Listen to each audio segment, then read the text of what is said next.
I have Emily Reilly with me today of Purposefully Home, and she is going to share some great information with us about the services that they provide. Emily, can you start with telling us a little bit about your background? Yeah, sure. So I am originally from upstate New York, but I've been out here. It's going to be 10 years in October, which is so crazy. But I went to occupational therapy school in New York and I graduated with my master's. And I always knew I wanted to work with adults. So I did a level 2 field work with adolescents because it counted as my pediatric. And I knew I didn't want to do anything with pediatrics. So working with adolescents with psychiatric illness. So that was so much fun. It was in a locked treatment center. I really enjoy kind of working with mental health and mental illness. So that was a really great experience. And then I was in middle of nowhere, Georgia, in Roosevelt Warm Springs, where I did one of my other level 2 field works. As an occupational therapist, you have to do 2 12-week rotations for a master's level program. And so I was in like an acute rehab setting. And that was also a lot of fun because we got to work with a lot of different people with a lot of different diagnoses. But what I really love is stroke, brain injury, spinal cord injury, kind of that neuro population, people with dementia, Parkinson's. So it's kind of puts a combination of that physical rehab and the mental health and the cognitive, like all in one. Oh, that's awesome. So what brought you to Purposefully Home? So when I was in high school, my mom got sick. We thought that she was depressed because she was sleeping a lot and her behavior changed. But, not that my family did this, but you know what happens when you try to self-diagnose and you Google and you're like, yeah, that's all it is. So that's why I do recommend seeking medical attention. But after a period of time, her behavior was pretty significantly different. And so it turns out that she had a virus in the frontal lobe of her brain. And she was in her early to mid 40s. So after she had brain surgery, we had everybody come in because they didn't know what it was. They wanted to send her we were in, like I said, upstate New York. So we're kind of a few hours from Boston, a few hours from the city, a few hours from Johns Hopkins. And what they wanted to do was send her to one or all of them for kind of further like investigation and kind of exploratory interventions because they just weren't really sure. But because of like the complexity of her illness, they really didn't think that she was going to survive.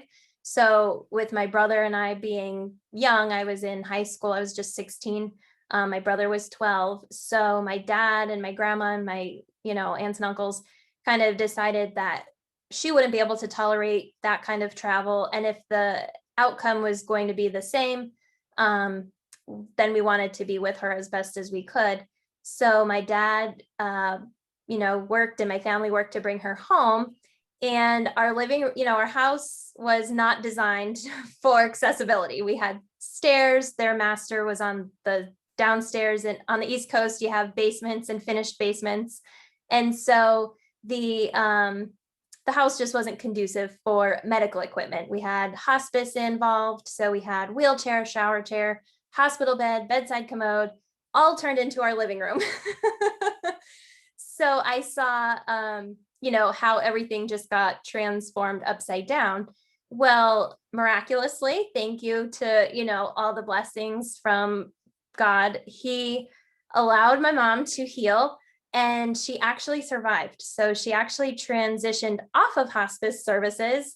And, the medical team, like nobody knows how. I love your story. I mean, the things that you guys went through, the trials, and I just want to point out that one of the things that you mentioned was, with the hospice, it is true. Just because someone does go on hospice, and by miracle, your mom got better. But, people do come off hospice, at times. So that's, oh my gosh, that is such an amazing story, Emily. And then Yeah. once your mom, and at what point, so how old were you at that point when your mom, when you guys Um, found out that, hey, we're seeing improvement here?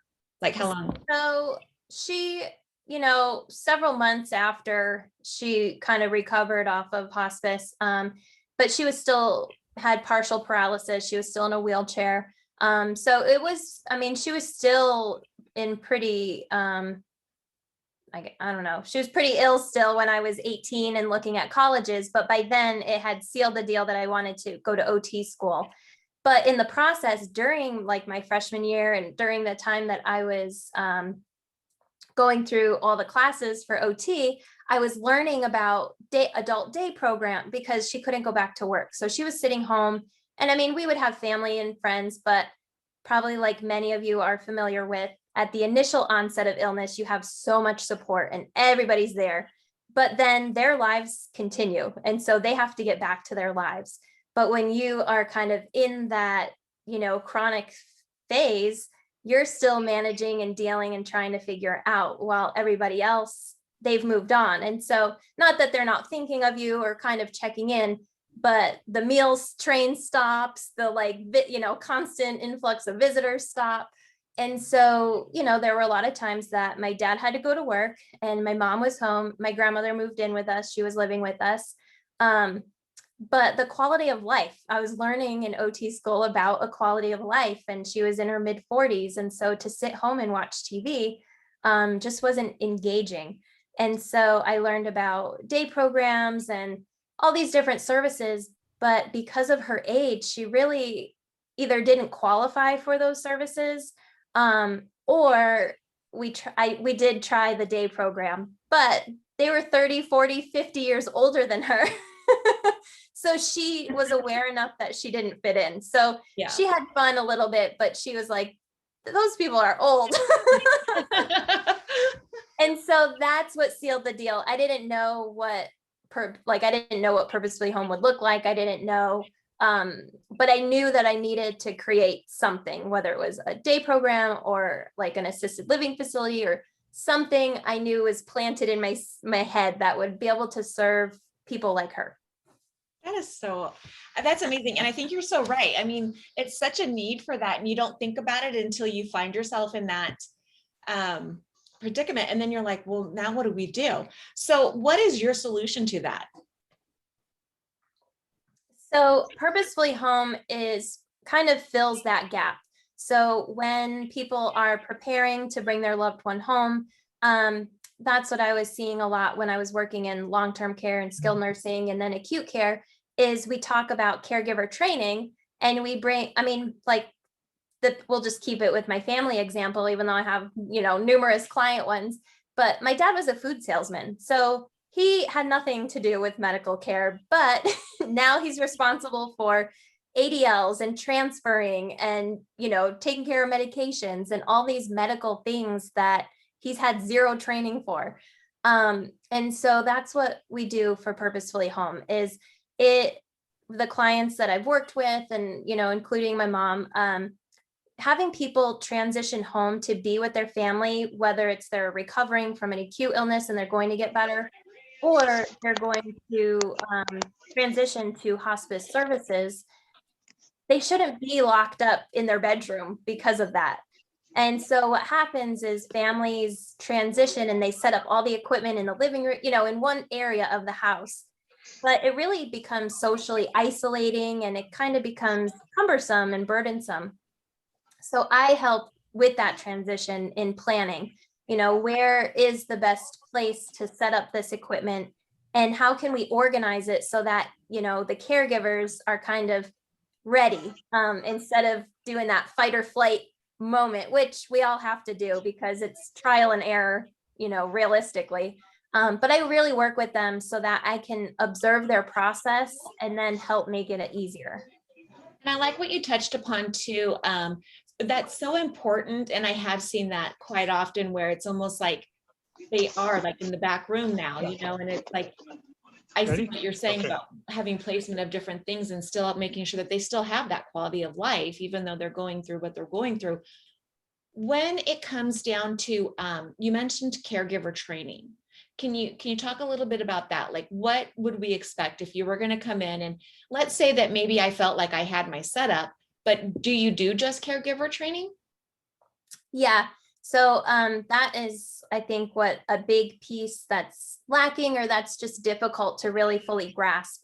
When you're in an inpatient setting, we have to play pretend in essence. And so it's not really until you've had a chance to come home and actually figure it out and test it out to decide like, oh, I'm doing these transfers, but I'm starting to get this backache, or how am I gonna cook dinner while keeping them safe and keep them occupied, in a sense, or how am I going to manage a shower? So yeah, as an occupational therapist, I have that skill to be able to look at how the person functions within their environment, but especially with the caregiver. So I'll kind of do an observation and be able to see how are you guys communicating between one another? What are some things caregivers want to help?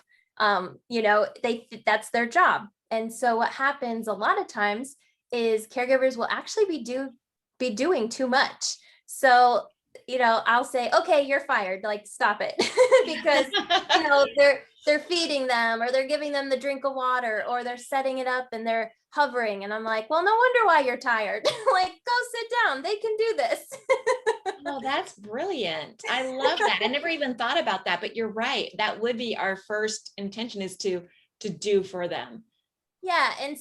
And that's exactly a great example of when the environment is set up properly, or most efficiently, that's what's empowering the person to participate. It doesn't matter if they can't walk or hold themselves up. If they're in a good position and if the environment is supporting them at whatever level they're at, then it allows you to let them, participate.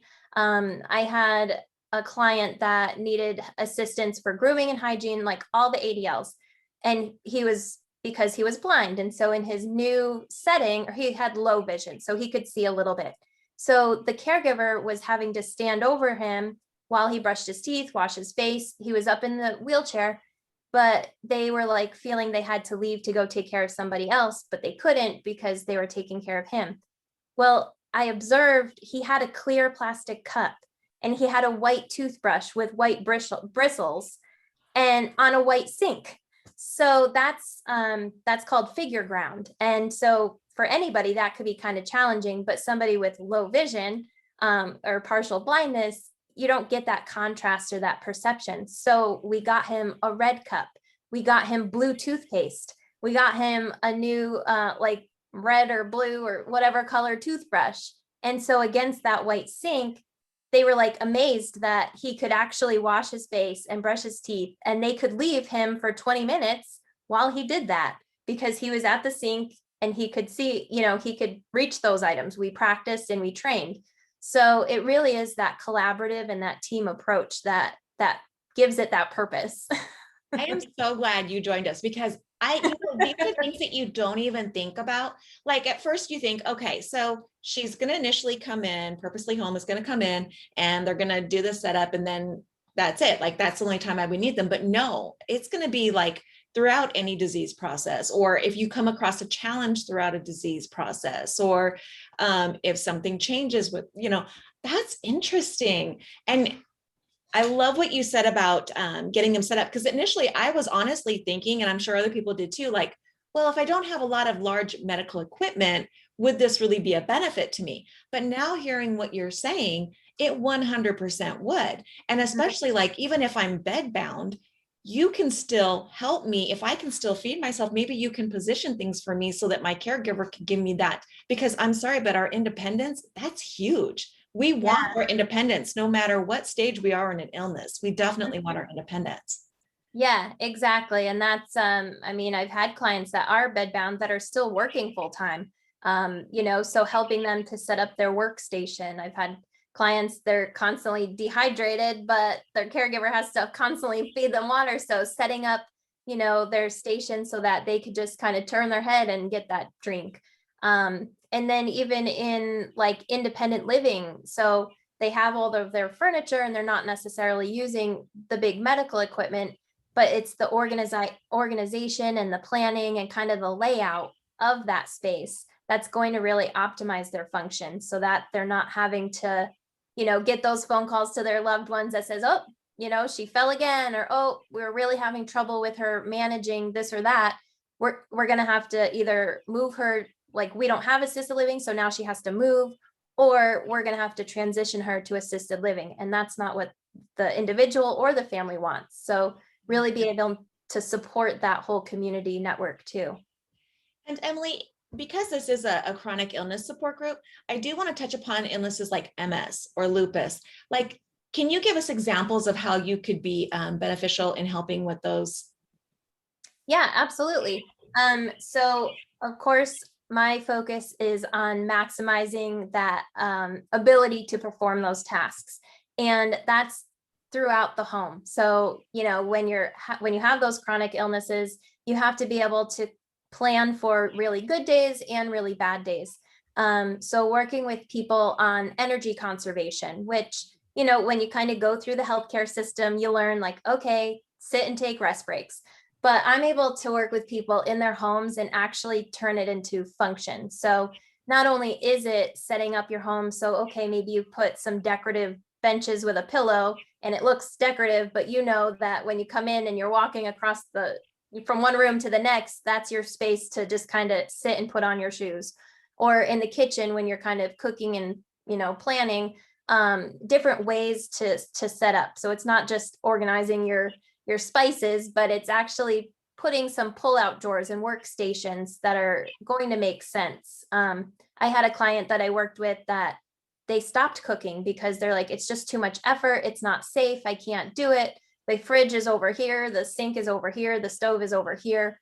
And so as part of my team, we work everything from low modifications, which is just rearranging some furniture, but we also do higher modifications too. So we can do those bathroom remodels and kitchen remodels to help kind of actually, so it can kind of really range, but we can help design those spaces to really maximize that function, which is really great. That's really great. And as you're talking about this, my mind just starts, I get excited. I get so excited because I just start thinking of all of my, like, we call them spoonies, chronic illness individuals out there, and the conserving energy, that's like number one. Like that is honestly, so the way my house is set up, you walk into the entryway and then you have stairs that go up or you have stairs that go down, right? So when you go up to the upper level where the living area is and the kitchen, I have a bench now, because you're right. Because by the time I get up if I'm in a flare up of my pericarditis, by the time I get up there, I'm winded. And so it's also a good drop off. If I have groceries I'm bringing up, I can just real quick put them down, and they're not on the floor. But so what you're saying, that is so valuable. I also definitely want to touch upon, because I know that we have a lot of residential assisted living communities as well that are going to be watching this. And I want to make sure everybody gets the benefit of hearing how you can help them. But when I hear things like caregiver training, how could that benefit those residential assisted living homes as well? Yeah, so that can, because not only does it help the individual be able to participate, it helps the caregivers not, that work smarter, not harder type mentality. And so finding different ways. So a lot of times reasons that people will request me to come into an assisted living or supported living situation is because of falls, or they have somebody that is maybe not eating. So they're like, oh, they need adaptive equipment. They're not able to feed themselves. And so then I come in to say, okay, well, is it they're dropping the utensils? They can't hold on to the utensils. And more often than once, it's been multiple times that actually isn't the case at all. It's working with people that maybe have some mild cognitive issues, whether it's early onset dementia, or maybe it's just kind of progression as a result of a chronic neurological condition. And it's the environment. They're setting up a plate and then they're walking away. They don't orient them to their food and say, okay, here's what's served today. They're not opening up the utensils and cutting up the food items, because the caregiver thinks that takes extra time and I don't have time for that. But what happens is now they have to come back and forth, 6 times to kind of follow up and check in. And then they have to fill out the paperwork to say, oh, Betty's not eating, Betty's not taking a shower because of this, and this. And what it really is, once again, is the environment. So helping the caregivers to identify, whether it's a visual issue, kind of educating them a little bit. So, for example, if it is like related to dementia, which often people don't realize they really have like central vision. So they might have a plate and then their drink is over here and things are kind of outside, but they don't really think or know to scan and look. So helping them by orienting to the food, once again, those contrast colors, removing clutter. And especially in those settings where we just use what's convenient to set our stuff on to fit our needs as the employee. So really working with them to kind of clear that space. And then I always say long story longer because that's how I talk. So I'll do this one quick. But another example is with bathing, and they're complaining that, they're not taking their showers or they just can't possibly shower.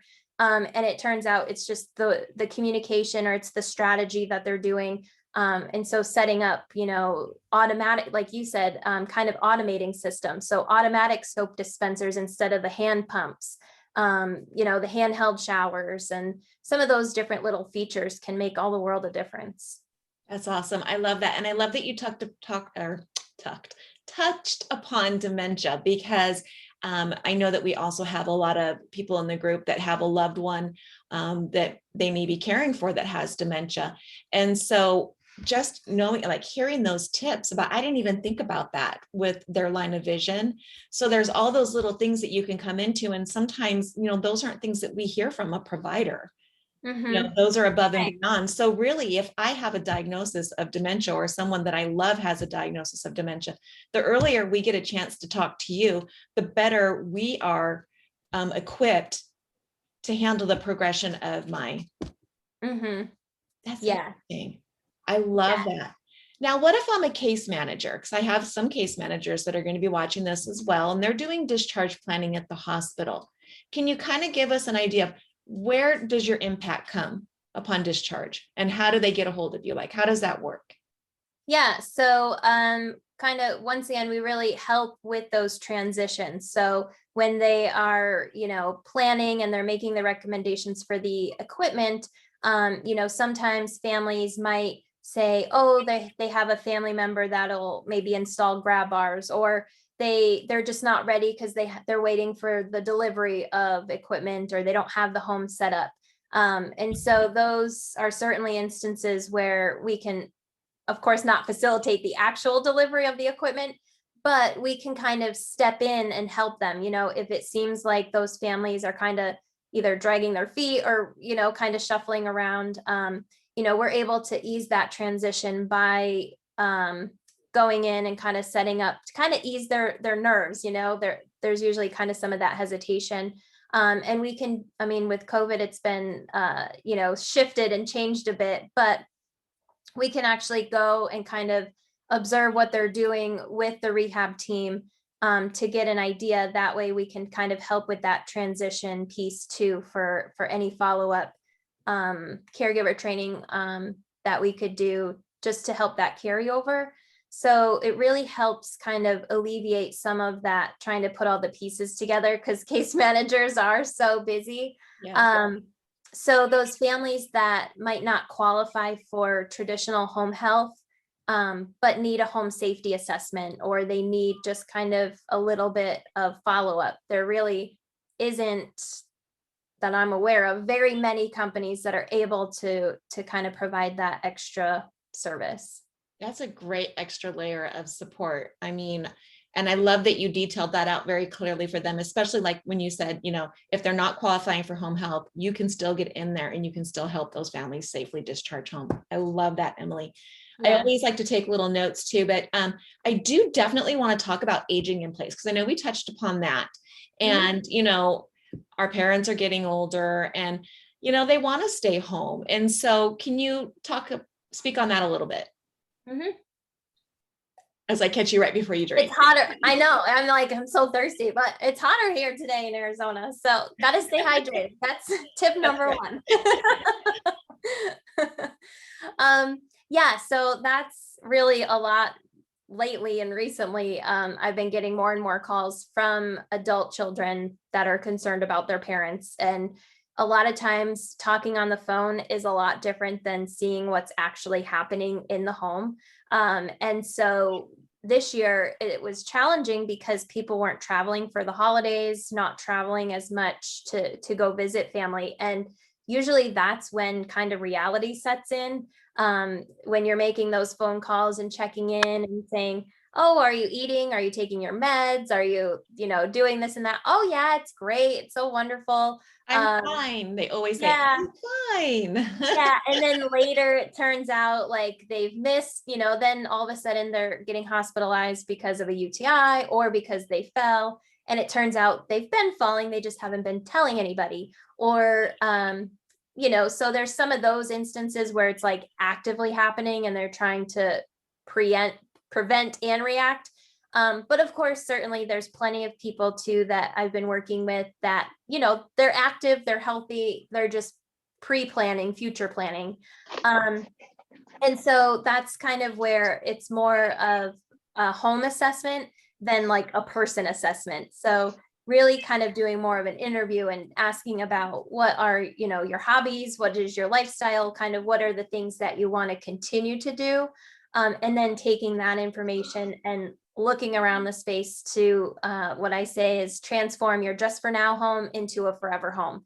Because the reason that people typically end up transferring into, a senior living community or moving in with family, is because their home is no longer supporting that life. So, so yeah, so we can do, like I said, minor things from changing out door handles, recommending. I mean, now so many different companies are kind of getting on board with this automation. And I will admit, I'm not a huge technology person. So when I was kind of seeing this at first, I was like, oh my gosh, like really, you need a refrigerator where you can like play music and order your groceries, like get a life. But then I put on my OT hat and I was like, oh my gosh, like this empowers people so much to remain as independent as possible because now they just have to speak to their refrigerator and it'll put a grocery item on the list. They just have to put their hands under the kitchen sink and it'll turn on the water. So when I got my personal biases kind of out of the way, there really is a lot of room and a lot of opportunity to help people kind of make some of those plans. And Emily, how do we go about, so when we reach out to you, I may not really know how to, explain to you exactly what I like. How does that look? What does that look like when I'm like, I just need help? It kind of looks like the same way I look when I'm trying to explain all of the Mary Poppins things that I can do to help. um, so, so yeah, I can, I kind of have we just have a conversation and I'm able to really just identify, we just break it down simple. Is it you need help? Okay, well, is it for you or is it for a loved one? Is it in your home or is it somewhere else? Is it in a certain room? And we really just kind of break it down simple. And if people, are still kind of overwhelmed and not really able to pinpoint it, being able to schedule. So when I do my assessment, it's great because I am considering the person and the home. So the program that I use actually goes room by room and it provides a safety assessment rating. So the person can identify, I feel very comfortable and confident going in and out of the kitchen. I feel not so confident stepping in and out of the shower. And then based on, my assessment, we're able to kind of put a score to it. So it can kind of help give a visual to where people might be having some of those difficulties. And that's, kind of that added feature or added skill that you wouldn't necessarily get from an aging in place contractor. But we need to partner with them. I'm not, I don't know how to do any plumbing or anything like that. So we're friends and we collaborate. But when you are considering some of those future planning and you're not really sure, you're like, oh, I don't need OT, not, I don't need that. I just need a contractor to throw in some grab bars. I'm actually looking at where your hand placement is. I'm looking at your confidence level, and then we're putting those pieces together. So that's kind of that next level. And Emily, with the mobile OT, so when we come in and we do the safety assessment, can you kind of break down like the difference between, like, if you were coming in and doing mobile OT, would we see you more frequently than maybe versus a safety assessment? Is that just a one time? Like, how does that work? Yeah, so I provide the mobile occupational therapy, and that's great because it can be, where the person is having difficulty. So it can be whether in their home, or if they're struggling at the grocery store because they can't figure out how to get all their groceries and navigate all the distance. So it can be site specific, but it will include that initial assessment where we're really focusing on the person. So I'm looking at their vision, their strength, their balance, and really more specifically how they're doing their dressing, bathing, maybe meal prep type tasks. And then we set a plan. So a lot of times people are trying to get a little bit stronger to perform a specific task. So it could be 1 to 2 times a week. It could be a little more, it could be a little less. And that's what's great. It's a bit flexible. So, but then it's ongoing for, a few weeks, or it could be a few months. And that would be the difference than the home safety assessment, where a home safety assessment will be a lot longer. That first visit, it could be up to 2 hours, give or take, depending on the space and who's involved. But then the written report is making those recommendations. And so kind of working with the families to decide those next steps. So sometimes families are like, oh, wow, yeah, we want to work on this, but in the meantime, can we work on some, physical things? So I can create a custom plan and give that to them. And then maybe do follow-up, 30, 60 days down the line. That's nice. But yeah, so it's really exactly what OT is. It's person-centered. It's really focused on their goals. I have a current project that we're remodeling a bathroom. And so they have a chronic condition and they were looking for some resources. And one of the local organizations were like, oh, you need an OT. And so she called, and because I kind of do both of those pieces, we were able to create this project for her. And so very excited for the start and finish of that. Really, yeah, that's really cool. I love that, Emily. And then what about like with the OT portion of it? Is that something that needs to come from a physician's order? Or is that something that anybody can call you and say, I think I need occupational? How does that work? So I am a Medicare Part B provider. So that means seniors with traditional Medicare, not an Advantage plan, they can see me in their homes and I can bill Medicare. So typically that doesn't necessarily need the physician order on the front end, because once we create our plan of care or our goals, I send that to their physician and they sign it, and then we're good to go. But otherwise, clients can just call me because because the service I give are really not covered by insurance, because I take that extra time. I'm looking at those extra details. Yeah. Insurance doesn't necessarily consider that skilled, or not that it's not skilled. They don't consider it medically necessary. And so they traditionally don't pay for that. So it is self-referral typically. That's good to know. That's really good to know. What, and I noticed because you can do, I'm looking at your website here as well, because we talked about, oh, the move-in assistance. That's a big one. Yeah. I get that question a lot. Like, well, what do I do with my things? Especially if I have someone that is coming from an individual home and maybe they're going to a residential assisted living, or maybe they're going to go now live some. How does that work?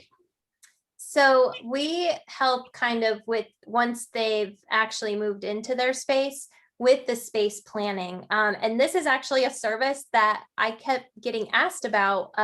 So it kind of like you hear what the need is and then you figure it out and deliver it.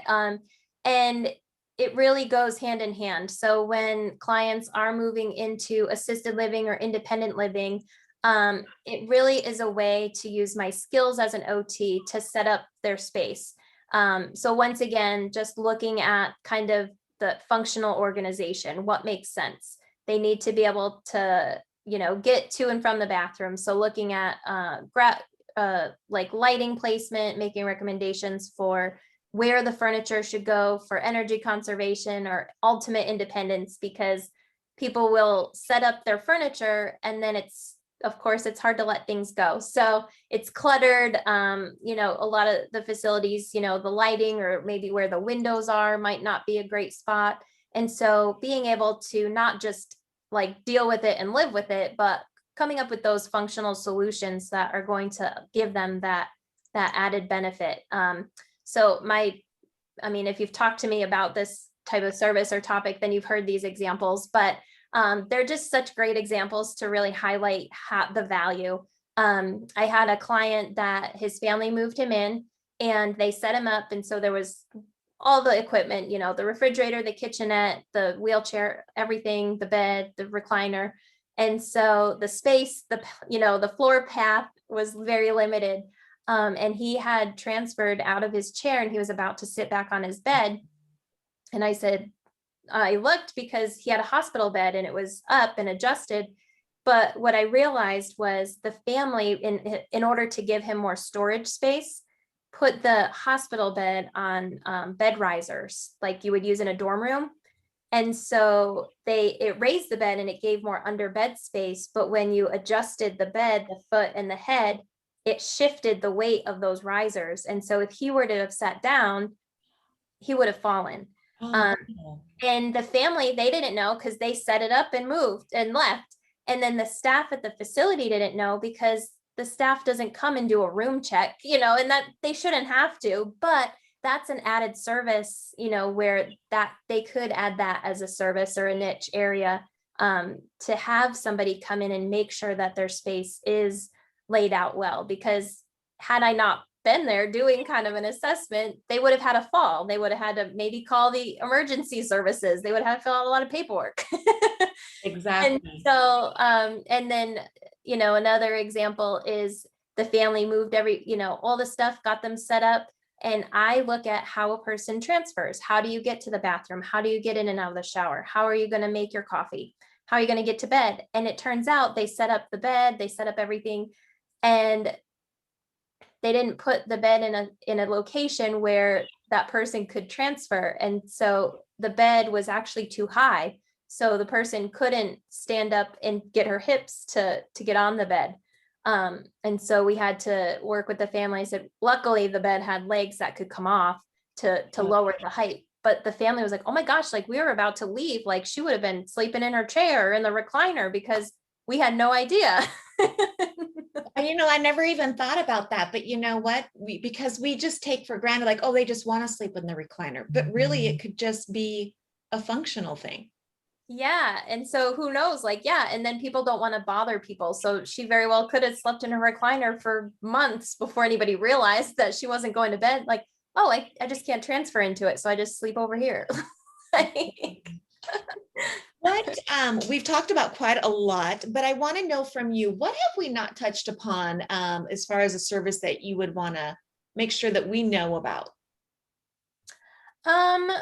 So I really think just setting up and kind of some of those lower cost home modifications. I think people, don't always recognize like the value of kind of having somebody come in and actually do that full assessment. And that could be layering. So when you need grab bars, people think of fall prevention and they just automatically think of grab bars, or if they think of a bathroom remodel, that seems to be the first and sometimes the last thing that people really think about. And, when you kind of have an OT or Purposefully Home come in, we're able to, you kind of mentioned a few times like, oh, I wouldn't have thought about that. And so that's kind of that added value is we can work with the space that you have. And maybe it's just a matter of rearranging or kind of coming up with a slightly different way to do things before you have to spend a huge investment, because unfortunately people make these investments in their bathroom remodels or kitchen remodels, thinking that it's accessible. And people, a lot of contractors are very familiar with ADA, which is the America with Disabilities Act, which public spaces have to follow. That's for the general public to be able to access getting in and out of the locations. And what people don't realize is it doesn't apply to your personal private residence. And so if you hire a contractor that customizes your bathroom for a walk-in shower and a toilet to ADA standards, I've had on more than one occasion, one specifically with a lady with Parkinson's, that they were so excited about this. And I came after the fact. They've spent, thousands of dollars, probably $30,000 on this bathroom, and she couldn't even use the toilet or the shower. Yeah. So she was still using a bedside commode, and she was still just sponge bathing because they didn't take into consideration how she moved in that space, but they did it to ADA specifications. So it sounded legitimate, and not that it just wasn't functional. And so I just think if people kind of understand and realize that they can have that customized solution, that would be a big value. I love that. Now, when we schedule the consultations, is that something that we're able to do from your website or call you, or how does that work? Yeah, I have the availability on my website, so people can look there and type in. It just asks, name, address, and probably phone number. And then that goes right directly to me. I get the alert. But a lot of times people want to kind of chat about their situation. So they generally will call and we'll chat, and then they'll hang up, talk with their family, and then call me back. So I'm pretty accessible either way. And of course, if I'm not available, I'm always able to give a call back. So yeah, I try to make it convenient because I know how I operate. So sometimes it's easy to pick up the phone, but sometimes it's just easier to do it online as well. So. And if I'm a case manager, how am I getting a hold of you? Most of the case managers will call. That way we can kind of talk about the situation and the location and just kind of make sure that it's a good fit, and that we're able to accommodate their needs. That's excellent. It has been such a pleasure talking with you, Emily. I always love talking with you, and I always love hearing your story. I can never hear it enough times. It's such a miracle. Thank you so much. And if you have any materials that you can think of, maybe some tools. I think you had a hospital to home. That's going to be on the webpage on Comfort Care for All that people can download. There's also the, is it the dementia? Which one was it? The booklet? Yeah. I have a couple newer resources that are not on my website yet. And I forget what I've shared with you. So we can touch base after again to make sure that some of those resources, because I have setting up your home for dementia. I have kind of a functional home guide that might be on my website. That's the one I was thinking of, functional home guide. Yeah. Yeah. So yeah, we definitely have some resources to share. Oh, wonderful. Thank you so much. Yes, absolutely. Thank you. Have a great weekend. You too. Bye-bye. Bye.